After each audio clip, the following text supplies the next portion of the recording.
नमस्कार मंडळी, स्वागत आहे तुमचे किरण's किचन मध्ये। आज आपण बनवणार आहोत उपवासातील सर्वांच्याच आवडीचे साबुदाणा वडे। हे वडे उपवासामध्ये खूपच आवडीने खाल्ले जातात। छान असे वरून कुरकुरीत आणि आतून असे मऊसर हे वडे आज आपण बनवणार आहोत। चला तर आपण बघूयात हे वडे कसे बनवायचे ते। त्यासाठी मी इथे अर्धा किलो शाबू घेतलेला आहे।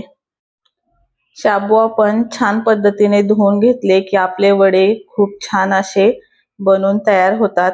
त्यासाठी आपण पाणी घालून शाबूमध्ये 1-2 मिनिट ठेवायचं।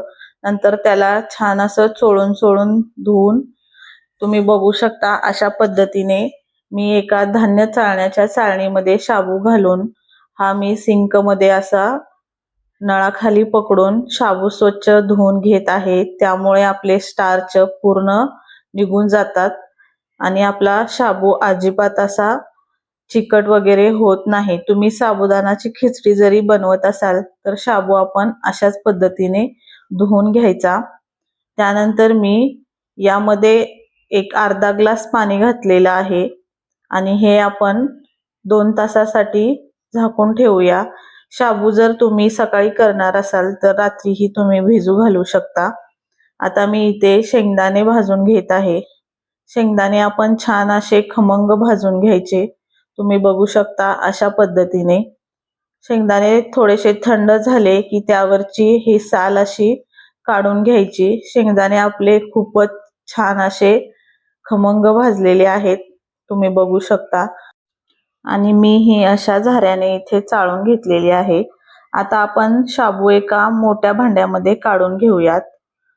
त्यानंतर आपण शेंगदाणे थोडे जाडसर मिक्सर मध्ये फिरवून घेऊया। आणि ह्या मिरच्या तुम्ही तुमच्या आवडीनुसार कमी जास्त करू शकता। मसाल्याच्या डब्यातील छोट्या चमच्याने 1 चमचा जिरे, आपलं शेंगदाण्याचं कूट, चवीपुरतं मीठ आणि हे आपलं वाटण हेही आपण छान असं यामध्ये मिक्स करून घेऊयात।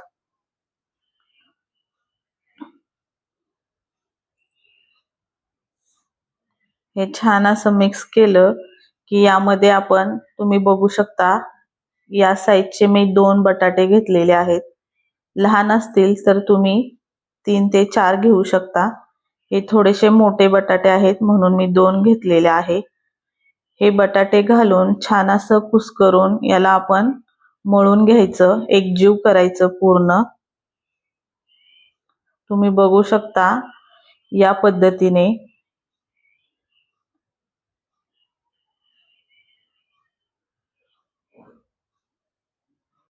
आपण पीठ कसं मळतो तसं हे मळून घेतल्यासारखं घ्यायचं। पूर्ण हे एकजीव होतं, त्यामुळे आपले वडे खूप छान असे टेस्टी लागतात। इथे मी हे मिश्रण एकजीव करून घेतलेलं आहे आणि याचे छोटे छोटे वडे बनवून घ्यायचे। तुम्हाला ज्या आकारात हवे आहेत तुम्ही त्या पद्धतीने बनवून घेऊ शकता। तुम्ही बघू शकता मी इथे एवढ्या आकाराचे असे वडे बनवून घेतलेले आहेत। आपण कढईमध्ये अगोदरच तेल गरम करण्यासाठी ठेवलेलं होतं। तेल छान कडकडीत गरम करून घ्यायचं। वडे आपण ज्या वेळेस तेलामध्ये सोडतो त्यावेळेस गॅस पूर्ण कमी करून घ्यायचा आणि तेलामध्ये जेवढे बसतील तेवढे वडे सोडून घ्यायचे। मी इथे 4 वडे घातलेले आहेत। छान असे खालीवर करून कुरकुरीत होईपर्यंत वडे तळून घ्यायचे। एक 4 ते 5 मिनिटांमध्ये वडे छान लो फ्लेम वरती तळून होतात। तुम्ही बघू शकता इथे आपले वडे ऑलमोस्ट तयार झालेले आहेत। कलर ही किती सुंदर आलेला आहे। आता आपण हे वडे काढून घेऊयात। किती सुंदर असे दिसत आहेत। अशा प्रकारे मी इथे सर्व वडे बनवून घेतलेले आहेत। तुम्हाला ही साबुदाणा वड्यांची रेसिपी आवडली असेल तर लाईक करा, शेअर करा, सबस्क्राइब करा आणि हे वडे नक्की बनवून बघा। चला तर पुन्हा भेटूया छान अशा रेसिपी सोबत। तोपर्यंत स्वस्थ रहा, खुश रहा आणि सर्वात महत्त्वाचं मस्त मस्त खात रहा.